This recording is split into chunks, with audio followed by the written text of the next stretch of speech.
What makes the U.S. a really good platform to manufacture these and export these from the U.S.?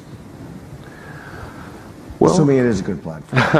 Yes, we certainly have been accused of that being foolish. But I think I'm someone who believes in manufacturing. I like manufacturing. I like making things. And I think for some reason that got out of fashion. I'm not sure why, but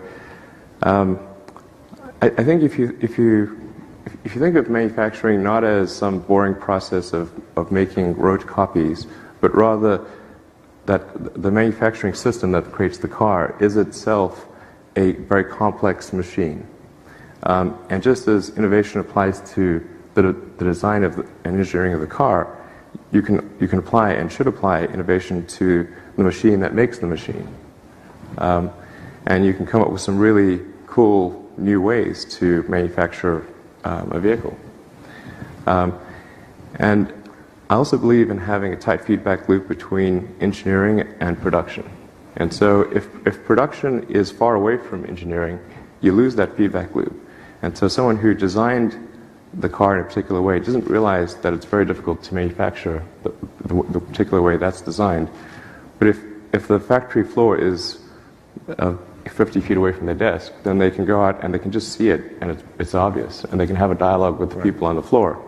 And likewise, a lot of the people in the manufacturing team have great ideas about how to improve the car.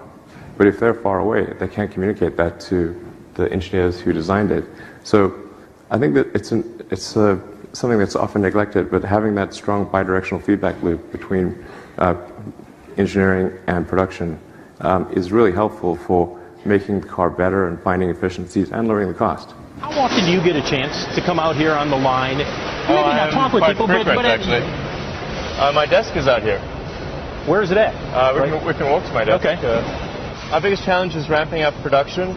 And so what's that about? It's about being in the factory and understanding where the issues are. And so I want the very opposite of being up in an ivory tower. I want to be in the middle of the battle. And so that means putting my desk in the middle of the factory. So that's where it is. And then people can come talk to me, and I can easily walk around and kind of see how things are going with the factory. It's not the most comfortable place to be, but a lot of big companies, the CEOs in this ivory tower, or it's like at the top floor of some luxurious building, far away from where the things are being built. So this is your car, your desk right here? Yeah. The one with the Motor Trend Car of the Year? Yeah, this is my desk right here. It's a noticeably clean desk with the exception of the award. This desk is the finest that money can buy at IKEA. So we didn't spare an expense there. In order to achieve the 50% cost reduction for the Model 3, which is about a 20% smaller car, and so would require, for the same range, 20% pure, less energy. That means to get to the full 50%, we need another 30 points coming from economies of scale, which I'm actually very confident we'll achieve. And at the Gigafactory, what we're doing is consolidating the production of the pack all the way from the raw materials. So there's literally cars coming in from the mines, like rail cars of raw materials from the mines, and then out come completely finished battery packs. And this has actually never been done before. So for batteries at least.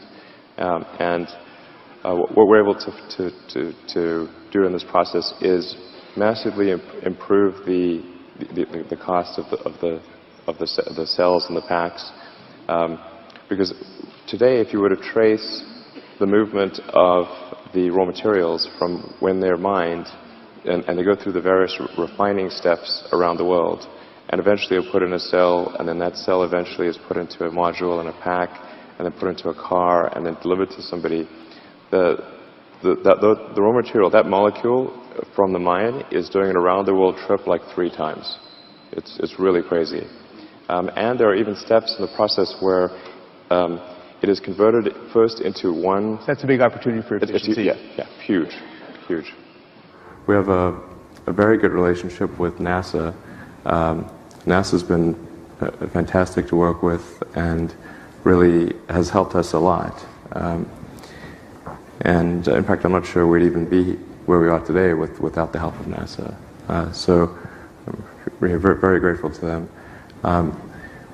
NASA selected us as the primary system for transferring cargo to and from the space station. And so, in fact, our Dragon spacecraft is the only spacecraft capable of taking any significant cargo down from the space station. So there are a variety of means of getting to the space station, but in terms of bringing experiments back, which is critical to leverage the value of the space station, our spacecraft is the only one capable of doing that. I'd like to also maybe note that we get paid half as much per mission as Orbital Sciences, so there's another provider. And they only take stuff up. They take up less than we do, and they take nothing down, and they get paid twice as much per mission as we do. But that's okay. I mean, I'm SpaceX, the goal is to radically improve the cost of transport to space. If aircraft were not reusable, if aircraft were single use, then you would have to buy new aircraft with every flight, and air travel would be prohibitively expensive. If you can do that, then potentially a 100-fold reduction in cost of spaceflight. In the rocket industry, people have thought about reusability for a very long time. It just happens that Earth's gravity is quite strong, and it's just barely possible to get reasonable payload to orbit with an expendable rocket. So then if you add reusability, then that tends to give it negative payload to orbit, so you can't... So how do you do it? So you've got to do two things.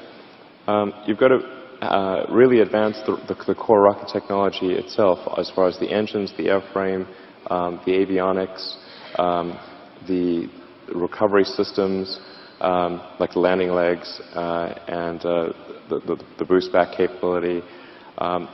You've got to make the rocket such that if it was in a pure expendable mode, it would get approximately 4 or slightly more than 4% of its payload mass to orbit. And to put this into perspective, normally a rocket gets about 2% of its payload mass to orbit. So it's a very small number. But if you can push that to 2-ish% to more like 4% on an expendable basis, and then be really efficient in the way that the reuse takes place, such that the reuse penalty is only maybe half of that, so you still have a net payload to orbit of 2%. That's essentially what's needed to achieve reusability. SpaceX has been at it now for 13 years, and we haven't yet achieved it. So, so I think what we've done thus far is evolutionary, not revolutionary. But I think we're within sort of shooting distance of this. I think within the next year we'll be able to land the rocket intact. We'll be able to land the rocket, just not intact. It's like there's some exciting videos on YouTube if you want to watch them. But I think we're close to landing it intact, and then we need to examine the rocket once we get it back to see what needs to be strengthened, where do we over-strengthen things that we don't need to add as much mass, and then we'll be able to do reusability with the rocket. And just like some of these things are maybe they're not obvious to people who aren't familiar with the rocket industry, but the cost of our rocket is to build it is $60 million, and but the cost of the propellant, the fuel and oxygen and so forth, is only about $250,000. Wow. Or maybe $300,000 thereabouts. But it's basically, it's only about as expensive as, say, fueling up a 747. I think this is a really good milestone for the future of spaceflight. I think it's another step towards the stars.